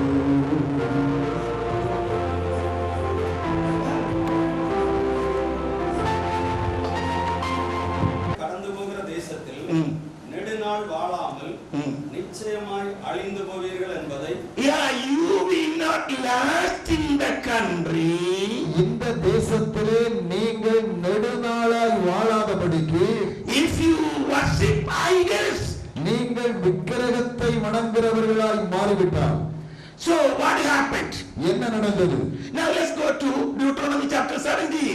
17வது உபாகமத்தின் புத்தகம் 17வது அதிகாரத்திற்கு நேராக We read a couple of verses from there, beginning from verse 14. ஆரம்பத்திலிருந்து ஒரு சில வசனங்களை நீங்கள் வாசிக்கலாம். 14 முதல்ல 14, beginning from verse 14. 14வது வசனத்திலிருந்து 17:14 இருந்து தேவனாகிய கர்த்தர் உனக்கு கொடுத்த தேசத்தில் நீ போய் சேர்ந்து அதை சுதந்தரித்துக் கொண்டு அதிலே குடியேறின பின் நீ என்னை சுற்றிலும் இருக்கிற சகல ஜாதிகளையும் போல நானே எனக்கு ஒரு ராஜாவை ஏற்படுத்த வேண்டும் என்பாயானால் தேவனாகிய கர்த்தர் தெரிந்து கொள்பவனையே உனக்கு ராஜாவாக வைக்க கடவாய். உன் சகோதரருக்குள் இருக்கிற ஒருவனே உன்மேல் ராஜாவாக ஏற்படுத்த கடவாய். உன் சகோதரன் அல்லாத அந்நியனை ராஜாவாக ஏற்படுத்தக் கூடாது. அவன் அநேக குதிரைகளை சம்பாதியாமலும் He should not have so many horses. அவன் அநேக குதிரைகளை தனக்கு சொந்தமாக்க கூடாது. Next verse. அநேக குதிரைகளை தனக்கு சம்பாதித்திருக்கும்படிக்கு ஜனங்களை திரும்ப எகிப்துக்கு போக பண்ணாமலும் இருக்க கடவான். இனி அந்த வழியா நீங்கள் No, in order to have horses, you should not go back to Egypt. நீங்கள் குதிரைகளை கொள்ளும்படிக்கு திரும்ப எகிப்துக்கு போகலாகாது. Wait. இனி அந்த வழியா நீங்கள் திரும்பி போக வேண்டாம் என்று கர்த்தர் உங்களுக்கு சொல்லுகிறாரே. அவன் இருதயம் பின்வாங்கி போகாதபடி அவன் அநேக ஸ்திரீகளை படைக்க வேண்டும். He should not marry. அவன் அநேக ஸ்திரீகளை விவாகம் பண்ணக்கூடாது. The king should not marry so many wives. ராஜாவாய் இருக்கிற ஒரு மனிதன் அநேக மனைவிகளை தனக்கு கொள்ளக்கூடாது. How many wives Solomon had? சாலமோனுக்கு எத்தனை மனைவிகள் இருந்தார்கள்? How many? 700 plus 300. 700 plus 300. 700 wives and 300 concubines. 700 மனைவிகளும் 300 மறுமனையாட்டிகளும் இருந்தார்கள். What was the law? சட்டம் என்ன சொல்லுகிறது? You should not marry so many wives. நீ அநேக மனைவிகளை திருமணம் பண்ணலாகாது. You know, one time a preacher was preaching, I am the husband of one wife. ஒரு செய்தி அவர் குறிப்பிட்டார், நான் என்னுடைய ஒரே மனைவிக்கு புருஷன் என்று பிரசங்கித்தார். And pastor nearby asked me, how many you have? அடுத்த இடத்தில் கேட்டார், உங்களுக்கு எத்தனை இருக்கிறது என்று. I don't think any of you have more than one wife. நான் எண்ணுகிறேன் உங்களுக்கு ஒரு மனைவியை தவிர வேறு எவரும் மனைவியாக இல்லை என்று எண்ணுகிறேன் என்று போதகர் சொல்லுகிறார். If you have more than one, you will not have peace. உங்களுக்கு ஒன்றில் அதிகம் மனைவிகளை உடையவர்களாயிருந்தால் சமாதானத்தை இழந்து போவீர்கள். And Solomon had about 1,000. இப்பொழுது சாலமோனுக்கு ஏறக்குறைய 1000 பேர் இருந்தார்கள். What was the law? சட்டம் நியாயப்பிரமாணம் என்ன சொன்னது? You should not have more than one wife. ஒரு மனைவிக்கு மேலே இன்னொருவரை நீ கொள்ளலாகாது. That means it says not to have so many wives. அது பொதுவாக சொல்லப்பட்டிருக்கிறது அநேக மனைவியை உடையவனாய் இருக்கலாகாது. So Solomon did not obey about the horse. இங்கே இப்பொழுது சாலமோன் தேவ நீதிக்கு தன்னை கீழ்ப்படிய ஒப்புக் கொடுக்கவில்லை. And Solomon did not obey about the wives.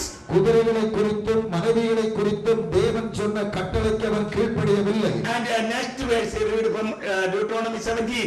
നമ്മൾ വായിച്ചൊരു കണ്ടിന്യൂഷൻ ആയിട്ട് വായിച്ചാൽ 17வது அதிகாரத்திலே நீங்கள் வாசித்தது தொடர்ந்து வாசியுங்கள். You should not have so much wealth. நீ ஐஸ்வரியத்தையும் அதிகமாய் சம்பாதிக்க கூடாது. Continue.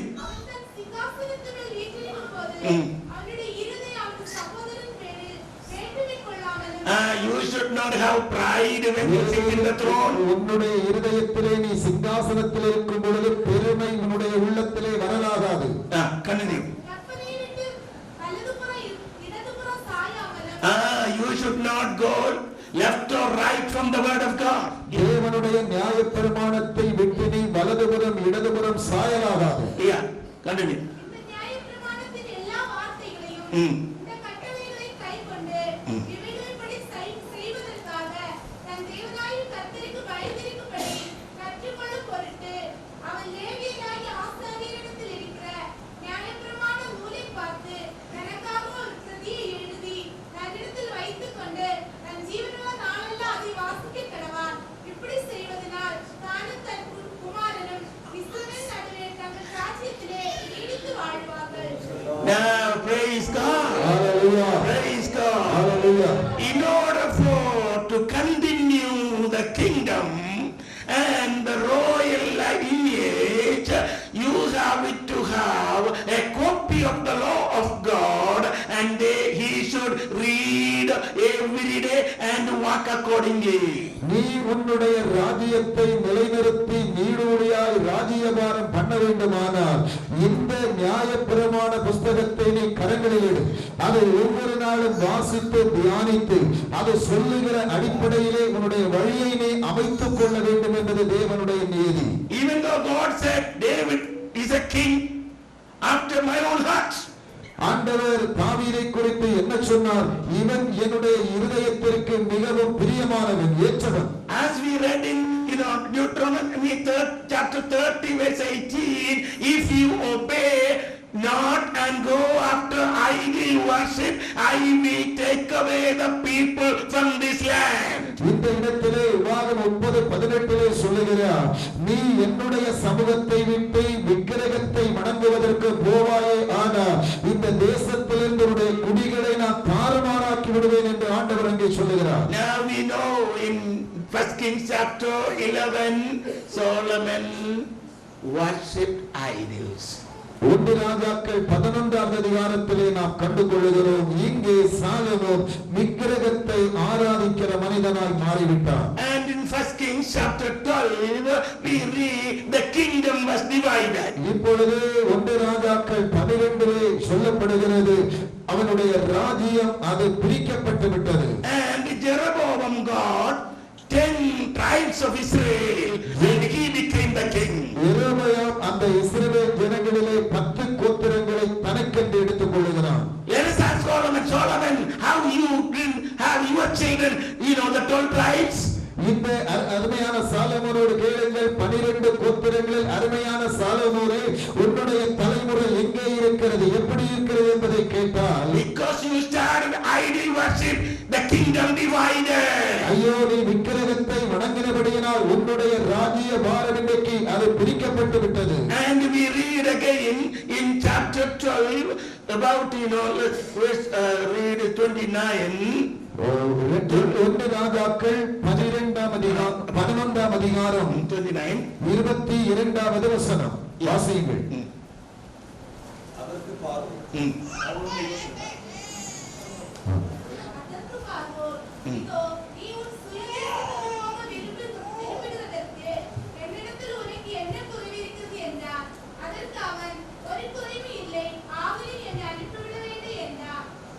Now, the way I will say, one day, ஒரு நாள் prophet Ahijah came and he had a new shirt on and he tore that shirt into 12 pieces and told Jeroboam, you take 10 pieces. That is the way the kingdom was divided. God said, the kingdom 10 is given to you. இப்பொழுது எரேமியாம் வந்து சொல்லுகிறார், 12 கோத்திரங்களிலே அதை divide பண்ணி அதை நீங்கள் பிரித்து எனக்கு தலைமுறைகளை கண்டுகொள்ள நான் ராஜ்யபாரம் பண்ணுவதற்கு எனக்குரியதை தர வேண்டும் என்று அணுகிற பொழுது அதிலே 10 பிரிக்கப்பட்டு இவனுடைய கருத்திலே கொடுக்கப்படுகிறது. Now we will come to chapter 12. இப்பொழுது 1 ராஜாக்கள் 12ஆம் அதிகாரத்திற்கு வரலாம். We will read 27 and 28. 27 28 வசனங்கள். இந்த ஜனங்கள் எருசலேமில் உள்ள கர்த்தருடைய ஆலயத்தில் பலிகளை செலுத்த போனால் இந்த ஜனங்களின் இருதயம் யூதாவின் ராஜாவாகிய ரெகொபெயாம் என்னும் தங்கள் ஆண்டவன் வசமாய் திரும்பி அவர்கள் என்னை கொன்று போட்டு யூதாவின் ராஜாவாகிய ரெகொபெயாம் He's right, we're reading 28 and 29 we will read.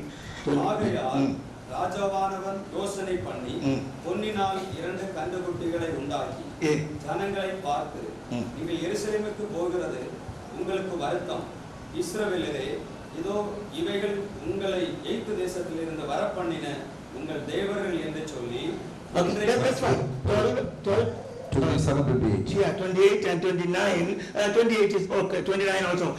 What happened to us? இங்கே என்ன நடக்கிறது? Jeroboam had a thought in his mind. எரேமியாம் தன்னுடைய மனதிலே இப்படி சிந்தித்தான்.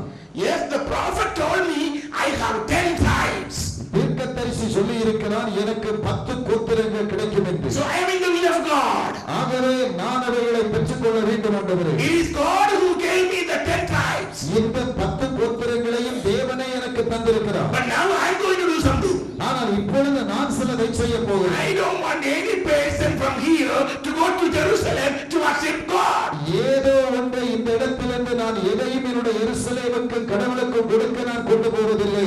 Now I will make 2 golden calves, one in Bethel, one in Dan, so the people can worship. And he said, Israel, this is the God who brought you from Egypt. ஆனால் எனக்கு 2 கன்றுக்குட்டிகள் தேவை.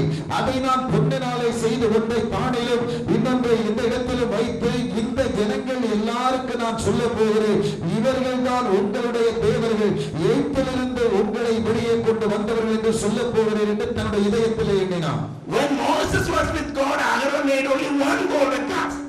மோசே இருந்த காலத்திலே ஒரே ஒரு கன்றுக்குட்டியை அன்றைக்கு அவர்கள் செய்தார்கள். And Aaron said, oh Israel, this is the God who brought you from Egypt. அப்பொழுது சொன்னார்கள், ஓ எங்களை இஸ்ரவேலுக்கு நேராய் வழிநடத்தின ஈஜிப்திலிருந்து வெளியே கொண்டு வந்த தேவன் இதுதான் என்று சொன்னார்கள். Now Jeroboam made 2 golden calves and said the same statement. இப்பொழுது எரேமியாம் 2 கன்றுக்குட்டிகளை செய்துவிட்டு அவர்கள் சொன்ன அதே வார்த்தைகளை இவன் திரும்ப சொல்லுகிறான். So from that moment onwards, idol worship continued in Israel. இது முதல் தான் இஸ்ரவேலிலே விக்கிரக ஆராதனை தொடரத் தொடங்கியது. So the 14th generation from David. இப்பொழுது தாவீதிலிருந்து 14வது தலைமுறை. 14th. Now the 14th generation. இப்பொழுது இந்த 14வது தலைமுறை Nebuchadnezzar put the chains on them. அவர்கள் அந்த நெபுகாத்நேச்சர் அந்த விலங்குகளை மாட்டி brought back to the same Babylon from Abraham left, for 28 generations ago. இப்பொழுது ஆபிரகாம் எதை 28 வருடங்களுக்கு முன்னால் விட்டு வந்தாலும் அதே இடத்திலே நேபுகாத்நேச்சர் இஸ்ரவேல் ஜனங்களை சிறைபிடித்து அதே தேசத்திற்கு இவர்களை கைதியாக கொண்டு சென்று கொண்டிருக்கிறார். You understand?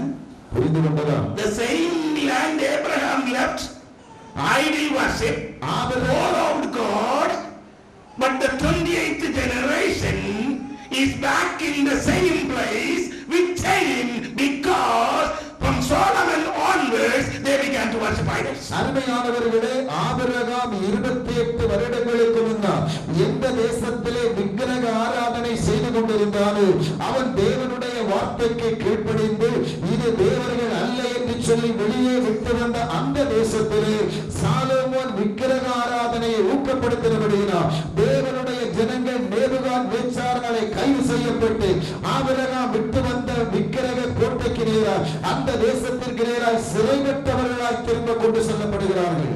Praise God, praise God. Now let's go to, we read Psalm 136 here. Now we will go to 137. இப்பொழுது நாம் இங்கே 136வது சங்கீதத்தை நாம் முறையாக வாசித்தோம். இப்பொழுது 138வது சங்கீதத்திற்கு நேராக வருவோம். 137 verse 1 and 2. Yeah. 137 1-2 வசனங்கள். Yeah. பாபிலோன் ஆறுகள் அருகே Yeah. நாங்கள் உட்கார்ந்து அங்கே சீயோனை நினைத்து அழுதோம். அதின் நடுவில் இருக்கும் அல்லறை செடிகள் மேல் எங்கள் கிண்ணறங்களை தூக்கி வைத்தோம். That's good enough. We were by the river in Babel. Babylon ஆறுகள் அருகே நாங்கள் உட்கார்ந்து கொண்டிருந்தோம். And we were crying when we remembered Zion. அங்கே சீயோனை நினைத்து நாங்கள் அழுதோம்.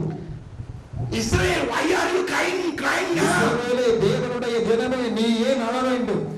Why you are in Babel right now? ஏன் இப்பொழுது மறுபடியும் பாபிலோன் நீங்கள் இருக்க வேண்டும்? Are you in Babel by your own will? உங்களுடைய திட்டத்தை நிறைவேற்றவே நீங்கள் பாபிலோனிலே கொண்டு Now வரப்பட்டிருக்கிறீர்கள். you are crying. ஏன் இப்பொழுது அழுகிறீர்கள்? But years before, பல வருடங்களுக்கு முன்னர் Isaiah, ஏசாயா, Jeremiah, Jeremiah, Ezekiel was giving in the prophecy in Babylon itself. பாபிலோனை குறித்து எசேக்கியா தீர்க்கதரிசனம் சொல்லுகிறான். Daniel was in Babylon when they were having these visions. தானியேலும் அவனோட எபிரேய வாலிபர்களும் பாபிலோனிலே இருந்தது உண்மை. But Jeremiah said about this, captivity while they were in Israel. இஸ்ரவேல் ஜனங்கள் ஏன் பார்வோனுக்கு பாபிலோனுக்கு சிறைப்பட்டு போக வேண்டும் என்று எரேமியா கேட்கிறான். Not only that, Isaiah told about hundreds of years ago about this captivity. இந்த சிறைப்படுத்தி போகிற அனுபவத்தை பல 100 வருடங்களுக்கு முன்பதாக ஏசாயாவே தீர்க்கமாய் உரைத்திருக்கிறார். Every time the prophet said about come back to God, come back to God, come back to God, they were killing those prophets. எப்பொழுது எல்லாம் இஸ்ரவேல் ஜனங்கள் வழிதவறி போனார்களோ தீர்க்கதரிசிகள் எல்லாம் திரும்பி வாருங்கள், மனம் திரும்புங்கள், தேவனிடத்திலே திரும்பி வாருங்கள், அப்படி பறைசாற்றின தீர்க்கதரிசிகளை எல்லாம் அவர்கள் கொலை செய்து போட்டார்கள்.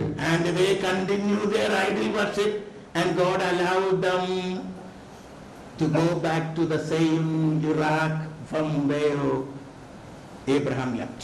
ஆபிரகாம் விட்டு போனதான அந்த சிறைப்படுத்தப்பட வேண்டிய விக்கிரக ஆராதனை இருந்த ஈரானுக்கு நேராக மறுபடியும் இவர்கள் விக்கிரக ஆராதனை செய்து தேவனை மறந்தபடியினால் சிறையாக்கப்பட்டவர்களாய் திரும்பி கொண்டு போகப்படுகிறார்கள். God did not keep them all the time in Babylon. அவர்கள் தேவன் அவர்களை எல்லா நாளும் பாபிலோனில் இருக்க அனுமதிக்கவில்லை. And the 14th generation we see Jesus Christ was born. இப்பொழுது 14 இன்னும் தலைமுறை கழித்து இயேசு கிறிஸ்து பிறக்கிறார். I don't have time to explain all those things now. இப்பொழுது அனைத்தையும் விளக்கக்கூடிய நேரம் எனக்கு இல்லை. Now let's go to Ephesians chapter 5 verse 5. எபேசியர் 5:5 யாராவது வாசிக்கலாம்? Yeah.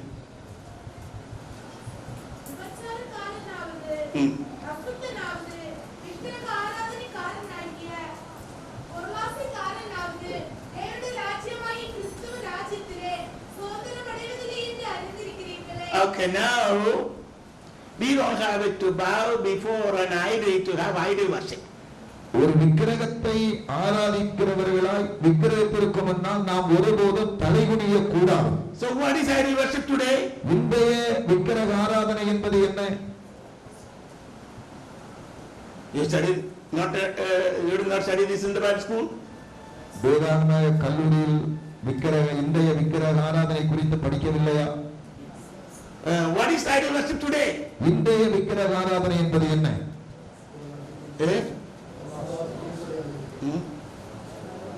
பொருளாசை, மனாசை,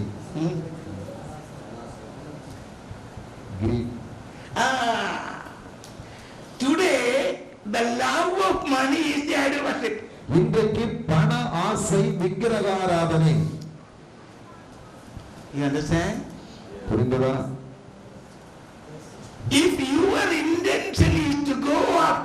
money, you are doing idol worship. பொருளாதாரத்தின் பின்னாலே, பணத்திற்கு பின்னாலே தான் போவது உங்களுடைய மனநிலைமையா இருந்தால் நீங்களும் ஒரு விக்கிரகத்தை ஆராதிக்கிற மனிதன் என்பதை வேதம் சுட்டி காட்டுகிறது. Like Abraham, you left everything. ஆபிரகாமை போல இவைகள் அனைத்தையும் நீங்கள் விட்டு வெளியே வந்தீர்கள். And you said, I want to follow the Lord. நான் தேவனை பின்பற்ற வேண்டும் என்று தீர்மானித்தீர்கள். You know, the last 4 or 5 generations in India, when they received the power of the Holy Spirit, they said, I only need God. But after few generations, whatever they left at that time, now they are getting it back. 4-5 தலைமுறைகளுக்கு முன்பதால் இந்திய தேவனுடைய பிள்ளைகள் இவைகள் எல்லாம் எனக்கு தேவையில்லை, தேவன் மட்டுமே போதும் என்று தீர்மானம் எடுத்துதான் முன்னேற்ற பாதையில் வந்தார்கள். பல நூற்றாண்டுகள் கழிந்து நம்முடைய முற்பிதாக்கள் எது தேவையில்லை வேண்டாம் என்று ஒதுக்கி தள்ளினார்களோ இந்த தலைமுறை அவர்கள் விட்ட அவைகளை நோக்கியே இன்றைக்கு முன்னேறிக் கொண்டிருக்கிறது. Praise God. Hallelujah. Praise God. Hallelujah. If you are after money and if you are greedy, you are worshipping idols. நீங்கள் பண ஆசை உள்ளவர்களாய், பேராசை உடையவர்களாய் வாழ்வீர்களே என்றால் வேதத்தின்படி சொல்லுகிறேன், நீங்கள் ஒரு விக்கிரக ஆராதனை செய்கிற மனிதன். What is your intention today? இன்றைய உங்களுடைய மனத்தாக்கம் என்பது என்ன? In Matthew chapter 28 verse 18 we read, மத்தேயு 28:18 நாம் வாசிக்கிறோம். all power in heaven and earth is given unto me. வானத்திலும் பூமியிலும் சகல அதிகாரமும் எனக்கு கொடுக்கப்பட்டிருக்கிறது. Then Jesus said the final words, இயேசு கடைசியாய் சொல்லுகிறார், go and teach all nations. நீங்கள் புறப்பட்டு போய் சகல தேசத்தாருக்கும் இதை நீங்கள் உபதேசியுங்கள். Teaching them to observe whatsoever I commanded you. நான் உங்களுக்கு எவைகளை எல்லாம் கட்டளையிட்டேனோ அவைகளை எல்லாம் அவர்கள் கைக்கொள்ளும்படி நீங்கள் அவர்களுக்கு உபதேசம் பண்ணுங்கள். Go and teach. நீங்கள் போய் உபதேசியுங்கள். But one thing is important. ஒரு முக்கியமான காரியம் என்ன என்றால், Jesus said in Acts chapter 1 we read, அப்போஸ்தலர் 1:8 இயேசு சொன்னார், wait until you receive power from God. 4-5 வசனங்களில் உன்னதத்திலிருந்து பலத்தினால் நீங்கள் தரிப்பிக்கப்படுவரை எருசலேம் நகரத்திலே காத்திருங்கள். Jesus said, follow me, I will make you fishers of men. இயேசு சொன்னார், என்னை எனக்கு பின் வாருங்கள், நான் உங்களை மனுஷராய் பிடிக்கிறவர்களாய் மாற்றுவேன் என்று. But he was not sending, right away. He said, wait. அப்படி சொன்னவர் அப்படியே அனுப்பிவிடவில்லை, காத்திருங்கள் என்று கற்றுக் கொடுக்கிறார். Follow, wait and go. பின்பற்றுங்கள், காத்திருங்கள், புறப்பட்டு செல்லுங்கள். Like Abraham, you have it to be in the presence of God to receive direction from God and power from God. நீங்கள் தேவனிடமிருந்து வழிநடத்துதலையும் வல்லமையும் பெற்றுக் கொள்ளுவதற்கு ஆபிரகாமை போல தேவனுடைய சமூகத்தை தேடுகிறவர்களாய் இருக்க வேண்டும். And it is God who is calling you, not human organization. நீங்கள் உங்களை தேவன் அழைத்திருப்பது அவர். இந்த உலகத்திலே எந்த ஸ்தாபனங்களும் மனிதனும் அல்ல உங்களை அழைத்திருப்பது. Solomon was the wisest man ever known. Solomon was the wisest man ever known. நீங்கள் அறிவீர்கள், சாலமோன் மிகுந்த ஞானமுடைய மனிதனாய் இருந்தார். But he was not in the will of God. ஆனால் ஞானமுடையவனாய் இருந்தும் தேவனுடைய சித்தத்திற்குள் அவனால் இருக்க முடியவில்லை. So because of you have a lot of knowledge, that doesn't mean you will be in the will of God. ஏதோ உங்களுக்கு அதிக ஞானம் இருக்கிறபடியினால் நீங்கள் தேவ திட்டத்தில் இருக்கிறீர்கள் என்று சொல்ல முடியாது. In order to be in the will of God, you have to please God. நீங்கள் தேவனுடைய சித்தத்தில் இருக்கிற விரும்பினால் தேவனை பிரியப்படுத்துகிறவர்களாக இருக்க வேண்டும். In order to please God, you have to walk in the ways of God. தேவனை பிரியப்படுத்த வேண்டுமானால் தேவனுடைய வழிகளில் நடக்கிறவர்களாக இருக்க வேண்டும். Enoch walked with God, God took him. நிச்சயமாய் நீங்கள் தேவனுடைய வழியிலே நடந்தால் அவரே உங்களை எடுத்துக் கொள்வார். Noah obeyed God and his children were all over the world. Noah தேவனுக்கு கீழ்ப்படிந்தான், அவனுடைய தலைமுறை உலகம் முழுவதும் இன்று இருக்கிறது. The blessings will come if you really obey God. தேவனுடைய சத்தத்திற்கு நீங்கள் கீழ்ப்படிகிறவர்களாக இருந்தால் ஆசீர்வாதம் தலைமுறையாய் உங்களை பின்தொடரும். And you have it to be sincere to receive the blessings from God. நீங்கள் உங்களுடைய வாழ்விலே தேவ ஆசீர்வாதங்களை பெற்றுக் கொள்வதற்கு உண்மையின் உடையவர்களாய் நீங்கள் இருக்க வேண்டும். In order for God to hold on your right hand should be clean. உங்களுடைய தேவன் தம்முடைய வலதுகரத்தினால் உங்களை தாங்க வேண்டுமானால் உங்களுடைய வலதுகரம் சுத்தகரமாய் இருக்க வேண்டும். If your hand is not clean, God is not going to hold your hand. உங்களுடைய கரம் சுத்தமாய் இல்லை என்றால் ஆண்டவர் தம்முடைய பரிசுத்த கரத்தினால் உங்களை பிடிக்க போவதில்லை. You can play church, but God is not to play with you.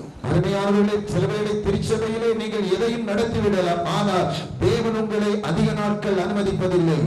Now let me come back to Matthew 28, the last verse 20. மத்தேயு 28 20வது வசனத்திற்கு நேராக திரும்பலாம்.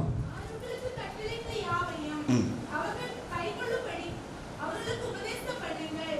இதோ உலகத்தின் முடிவு பரியந்தம் சகல நாட்களில் நான் உங்களோடு கூட இருக்கிறேன் என்றார்.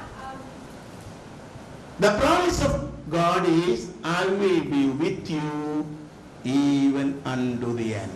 உலகத்தின் முடிவு பரியந்தம் சகல நாட்களிலும் நான் உங்களுடனே கூட இருக்கிறேன் என்பது தேவனுடைய வாக்குத்தத்தம். Do you believe God is with you? தேவனோடு எப்பொழுதும் இருக்கிறது நீங்கள் விசுவாசிக்கிறீர்களா? Do we believe? நீங்கள் I விசுவாசிக்கிறீர்களா? don't think we believe that. நான் அதை விசுவாசிப்பது கடினம். We may say that God is with me, நான் சொல்லலாம் தேவன் என்னோடு இருக்கிறார், but we don't believe that God is with me. நான் சொல்லுவதை என்னால் விசுவாசிக்க முடியவில்லை. If you really believe God is with me, மெய்யாகவே தேவன் என்னோடு இருக்கிறார் என்பதை விசுவாசித்தால் then your behavior will be different. நீங்கள் உங்களுடைய குணாதிசயங்களிலே பழக்க வழக்கங்களிலே வித்தியாசத்தை கண்டுகொள்ளலாம். The difference is not hearing but really believing. நீங்கள் உங்களுடைய வாழ்வின் வேற்றுமையை உலகத்திற்கு காட்டுவது நீங்கள் சொல்லுகிறதுனாலோ கேட்கிறதுனாலோ அல்ல, அதை விசுவாசிக்கிறதன் அடிப்படையிலே தான் இருக்கிறது. In Matthew chapter 17 verse 19, we will read a couple of verses even though it is மத்தேயு 17வது அதிகாரம் 19வது வசனத்தில் சில வசனங்களை வாசிக்கலாம். அப்பொழுது சீசர்கள் இயேசுவினிடத்தில் தனித்து வந்து அதை துரத்திவிட எங்களால் ஏன் கூடாமற் போயிற்று என்று கேட்டார்கள். அதற்கு இயேசு, உங்கள் அவிசுவாசத்தினாலே தான். கடுகு விதைகள விசுவாசம் உங்களுக்கு இருந்தால் நீங்கள் இந்த மலையை பார்த்து இவ்விடம் விட்டு அப்புறம் போ என்று சொல்ல அது அப்புறம் போகும். Now this is the situation. Jesus went into the Mount of Transfiguration with 3 other disciples. இப்பொழுது 3 சீஷர்களோடு கூட அந்த ஒலிவ மலையிலே அவர் மறுரூப மலையிலே அவர் காணப்படுகிறார். And when he was coming down, he saw a group of people. அவர்கள் அந்த மலையை விட்டு கீழே இறங்கும் பொழுது ஒரு பெருங்கூட்டம் ஜனங்கள் அங்கே இருக்கிறார்கள். One person brought a demon possessed person to the disciples. ஒரு மனிதன் ஒரு பொல்லாதாவியினால் பீடிக்கப்பட்ட ஒரு இன்னொரு மனிதனை இயேசுவிடே கொண்டு வருகிறார். So Peter, John and James, they were not there. பீட்டரும் யோவானும் யாக்கோபும் அங்கே அப்பொழுது இல்லை. So the leader next is Jude. அங்க வந்து யூதா தான் அங்கே லீடராக தலைவனாக இருக்கிறார். This is my thought process. இது நான் என்னுடைய கற்பனை சிந்தனை. Being the leader, the treasurer. Treasurer. Judas was the treasurer. யூதாஸ் காரியத்தை வந்து அங்கே ஒரு என்னது ட்ரெஷரருக்கு வந்து பொக்கிஷதான். So Judas, because Jesus authorized all the disciples to cast out demons and heal all kinds of sickness, they did that. இந்த நிச்சயமா இவன் லீடரா இருக்கிறபடியினாலே உடன் இருந்தவர்களிடத்திலே சொல்லி இருக்க வேண்டும், பிசாசுகளை துரத்தி வியாதிகளை துரத்துங்கள் இவன் கட்டளையிட்டு இருக்க வாய்ப்பு இருக்கிறது. So all the disciples had the authority to cast out demons. ஆகவே இந்த சீஷர்களுக்கெல்லாம் அசுத்த ஆவிகளை துரத்தும்படியான அதிகாரம் இருந்தது. They were so happy about the authority. இந்த அதிகாரத்தை குறித்து அவர்கள் மிகவும் சந்தோஷப்பட்டார்கள். So when Peter, James and John, they were not there, I believe Judas said, let me cast out this demon. இப்பொழுது பேதுருவும் யோவானும் யாக்கோபும் இல்லாதிருந்த பொழுது யூதாஸ் காரியத்தை நிச்சயமாய் சொல்லி இருக்க வேண்டும், நாம் இந்த அசுத்தாவியை துரத்தலாம் என்று. So he may have rebuked the demon. அவன் நிச்சயமாய் அந்த அசுத்தாவியை கடிந்து கொண்டிருக்க வேண்டும். But the demon did not go. ஆனால் சாத்தான் போகவில்லை. You know why? ஏனென்று தெரியுமா? The demon knew Judah always took money from the treasury bag.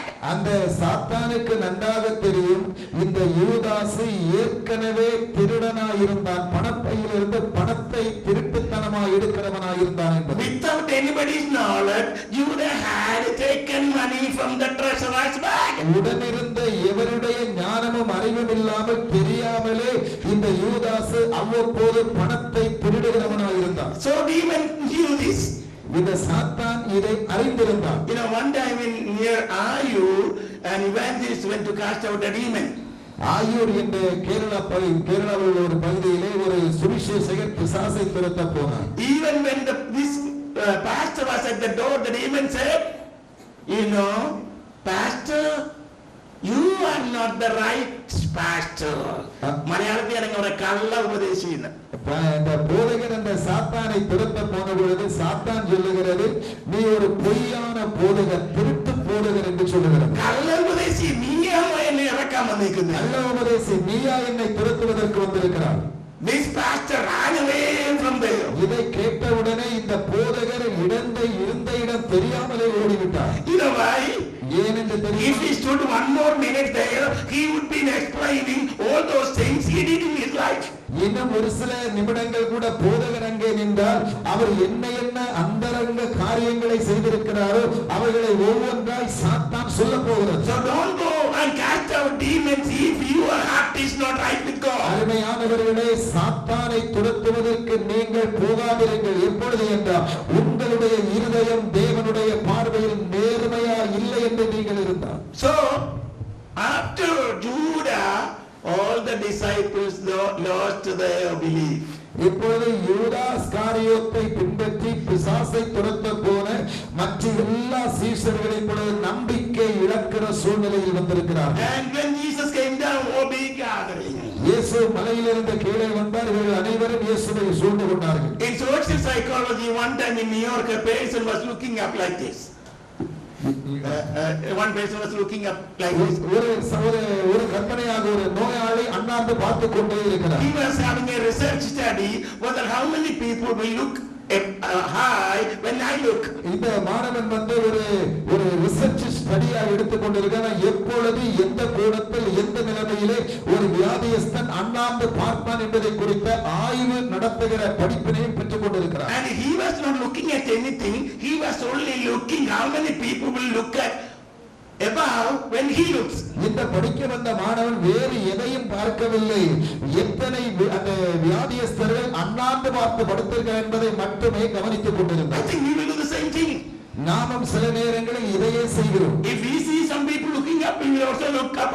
ஐயோ, சிலர் வேறுபட்டே அண்ணாந்து பார்த்தால் நம்மையும் தெரியாமலே நம்முடைய முகம் அங்கே திரும்புகிறது. Not to see anything, we are looking why these people are looking. நாம் எதை பார்க்க வேண்டும் என்று இல்லை, ஏன் இவர்கள் எல்லாரும் அங்கே பார்க்கிறார்கள், ஆகவே நானும் பார்க்கிறேன். They may not see anything and you may not see anything. நான் அங்கே எதையும் நான் காணவில்லை, அவர்கள் எதையும் காணவில்லை, நானும் எதையும் காணவில்லை. But when Jesus said, because of your unbelief, இயேசு இங்கே சொல்லுகிறார், உங்களுடைய அவிசுவாசத்தினாலே. what happened? Their faith gone right away. இப்பொழுது அவருடைய விசுவாசம் அப்படியே கடந்து போய்விட்டது. That means there are times you will lose your belief in the Lord. You will lose the strong faith. அருமையான, எவ்வளவுதான் விசுவாசத்தில் உறுதியாய் நின்றாலும் உங்களுடைய விசுவாச கப்பல் சேதப்பட்டு போகக்கூடிய சூழ்நிலைகள் உங்கள் ஊழியத்தில் ஏற்படும். And remember, ஆனால் ஒன்றை நினைத்துக் கொள்ளுங்கள், promise of Jesus, இயேசு கிறிஸ்துவினுடைய I will be with you. நான் உங்களோடு கூட இருப்பேன். I will be with you. நான் உங்களோடு கூட இருப்பேன். I will be with you. நான் உங்களோடு கூட இருப்பேன். Even unto the world. உலகத்தின் கடைசி பரியந்தம். Last days, Jesus is with you.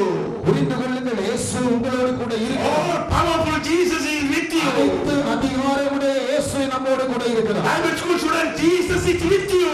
அருமையான வேதாகம மாணவர்களே, He has all power in heaven and earth. அவர் வானத்திலும் பூமியிலும் சகல அதிகாரம் உடையவர் அவர். When you stand with Jesus, நீங்கள் இயேசுவோடு கூட நிற்கும் பொழுது no power can stand against you. இந்த ஆற்றல் உங்களுக்கு எதிராக நிற்க முடிவதில்லை. Make sure Jesus is with you. இயேசு உங்களோடு கூட இருக்கிறார் என்பதை விசுவாசியுங்கள். Amen. Hallelujah. Hallelujah. In order to follow him, இயேசுவை நீங்கள் பின்பற்றும்படிக்கு first you follow, then wait and go. நீங்கள் முதலாவது பின்பற்றுங்கள், காத்திருங்கள். As Abraham waited in the presence of God, தேவனுடைய சமூகத்தில் எவ்வளவு நேரம் you காத்திருக்கிறீர்கள்? wait in the presence of God. நீங்கள் தேவனுடைய சமூகத்திலே காத்திருங்கள். In the presence of God. தேவனுடைய சமூகத்திலே hear his voice. நீங்கள் அங்கே பரிசுத்தம் இருக்கிறது. Receive the gifts. நீங்கள் வரங்களை பெற்றுக்கொள்ளுங்கள். Oh, receive all the direction from God. தேவனிடமிருந்து சரியான வழிநடத்துதலை And பெற்றுக்கொள்ளுங்கள். ask God, what shall I do? ஆண்டவரே, நான் என்ன செய்ய நீர் சித்தமாய் இருக்கிறதை தேவனோடு கேளுங்கள். God will speak to you. ஆண்டவர் உங்களை நேர்வழிப்படுத்துவார். One thing, this is an interesting thing. I was with Pastor Walson Abraham. Abraham என்ற பாஸ்டரோடு கூட நான் இருக்கும் பொழுது, You know, Walson Abraham is one of the leaders in IPC. IPC அந்த ஸ்தாபனத்தினுடைய ஒரு தலைவர்களில் ஒரு பெரிய தலைவர். And he is the president of one Bible college. ஒரு வேதாகம கல்லூரியினுடைய தலைவராக இருந்தார். So the most request he received from Bible school graduates was, அவர் அன்றைக்கு பட்டங்களை பெறப்போகிறதான மாணவர்கள் மூலமாய் அவரிடத்திலே மிகவும் தாழ்மையாக கேட்டுக்கொண்ட விண்ணப்பம் என்னவென்றால், Pastor, don't send us where there is no range. No range. You understand range? Cell phone range. அருமையான போதகரே, எங்களுடைய செல்போனிலே கைபேசியிலே பேசக்கூடாத இடத்திற்கு, அதாவது ரேஞ்ச் இல்லாத இடத்திற்கு தயவு செய்து நீங்கள் எங்களை ஊழியத்திற்காய் அனுப்பிவிடக் கூடாது.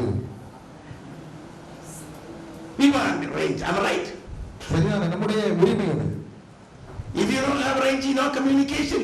ஏனென்றால் நமக்கு அந்த தொலைபேசி பேச முடியாவிட்டால் நம்முடைய உறவினர்களோடு நண்பர்களோடு நாம் தொடர்பு கொள்ள முடியாது. But you have to ask God, where do you want me to go? ஆனால் நீங்கள் என்ன கேட்க வேண்டும் என்றால், ஆண்டவரே, நான் எங்கே போக வேண்டும் என்று நீர் சித்தமாயிருக்கிறேன். Where there is no range or range.